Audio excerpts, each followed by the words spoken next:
एक एक टर्म है जिसका अमूमन इस्तेमाल होता है, मैं बहुत ज़्यादा इत्तेफाक उससे नहीं रखता, लेकिन एज अ जर्नलिस्ट मुझे ये आपसे पूछना है क्योंकि आप, मैं कह सकता हूँ कि मुस्लिम चेहरों में सबसे बड़ा चेहरा है जो एक कम्युनिटी के तौर पर, एक माइनॉरिटी के तौर पर बात रखते हैं।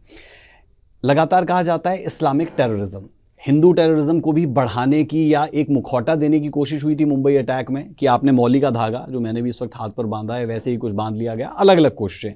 लेकिन जब इस्लामिक टेररिज्म की बात होती है तो कहीं ना कहीं एज अ मुस्लिम लीडर दुख होता है, और इन चीज़ों से कैसे बचा जाए या फिर इसे कैसे ख़त्म किया जाए और एक कम्युनिटी को इससे बाहर रखा जाए, निकाला जाए, उसके लिए क्या किया जाना चाहिए? देखिए, इस्लामिक जो मिलिटेंसी है या इस्लामिक जो टेररिज्म की बात है वो दुख तो देगी आपको, क्योंकि इस्लाम को सुरक्षा कवच बना करके जो इस तरह के शैतानी हरकतें हैं वो पूरे विश्व में जो है वो इस्लाम को अपनी जो है वो अराजकता का, उद्दंडता का, आतंक का सिक्योरिटी कवर बनाते हैं। बिल्कुल ठीक। और जब आप बनाएंगे तो निश्चित तौर से जो सामान्य लोग होंगे उनका तो इस्लाम से कोई मतलब नहीं है, सामान्य लोग होंगे उसे इस्लामिक टेररिज्म ही कहेंगे जी। जब आप जो है वो ऐसे झंडे दिखाएंगे, उसमें जो है वो आयतें लिख करके दिखाएंगे और तमाम तरह की ऐसी चीज़ें करेंगे जो कि इस्लाम से जुड़ी होगी।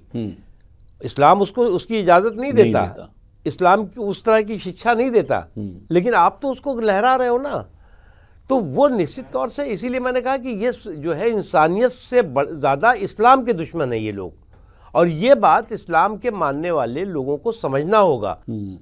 इस्लाम के जो मानने वाले लोग हैं उन्हें ऐसी ताकतों के ख़िलाफ़ जो है मुखर होकर के उसकी मुखालफत भी करनी होगी, विरोध भी करना होगा, और उनको आइसोलेट करने के लिए जो भी कदम उठाए कोई भी गवर्नमेंट ऑफ द डे हो, उसके साथ खड़े होने होगा।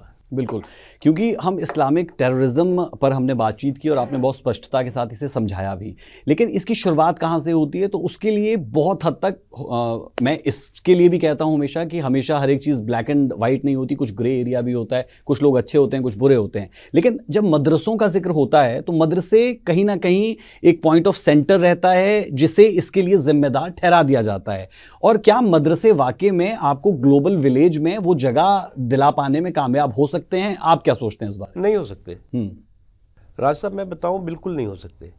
एक्चुअली एक चीज़ मैं उससे तो बहुत इत्तेफाक नहीं करता कि मदरसों में जो है वो टेररिज्म उपजता है, ये होता है। वो तो तालिबानी जो पहले उस तरह का एक युग चला था उसमें इस तरह की चीज़ें बढ़ी थी।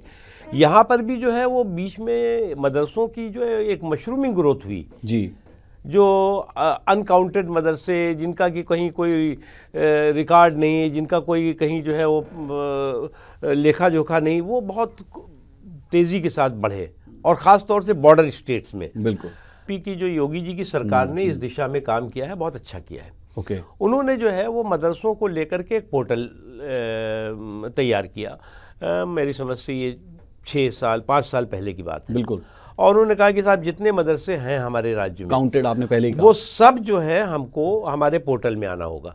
और उस पोर्टल में आने में आपके मदरसों में कितने टीचर हैं, कितने जो है वो स्टूडेंट्स हैं, आप क्या पढ़ाई करा रहे हो, उसके अलावा आपकी जो ज़मीन है जिस पे आपका मदरसा बन रहा है वो लीगल है कि इलीगल है, ये सारी चीज़ें उसमें है, बहुत अच्छी है।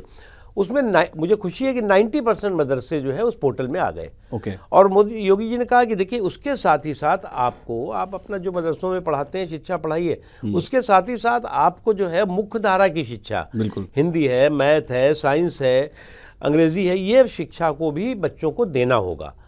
क्योंकि मदरसों से तो आप मौलाना पैदा कर सकते हैं, लेकिन आप जो है और जो बेचारे जो है वो आगे की ज़िंदगी में जो है वो सफलता के साथ आगे बढ़ सकें, तरक्की कर सकें, नौकरियां कर सकें, व्यापार कर सकें, वो नहीं हो पाता अगर शुद्ध रूप से आप मदरसे की ही शिक्षा दिलाएंगे तो। बिल्कुल। तो इस दिशा में कई मदरसों ने अच्छे काम भी किए। बिल्कुल, क्या खूबसूरत बात कही है, और इस बात को उन परिवारों को, उन लोगों को समझना होगा जिन्हें कहीं ना कहीं भ्रम के ज़रिए आप कह सकते हैं कि एक अलग दिशा देने की कोशिश कर दी जाती है। और अगर आप पढ़े लिखे होंगे तो कम से कम आप तर्क कर पाएंगे,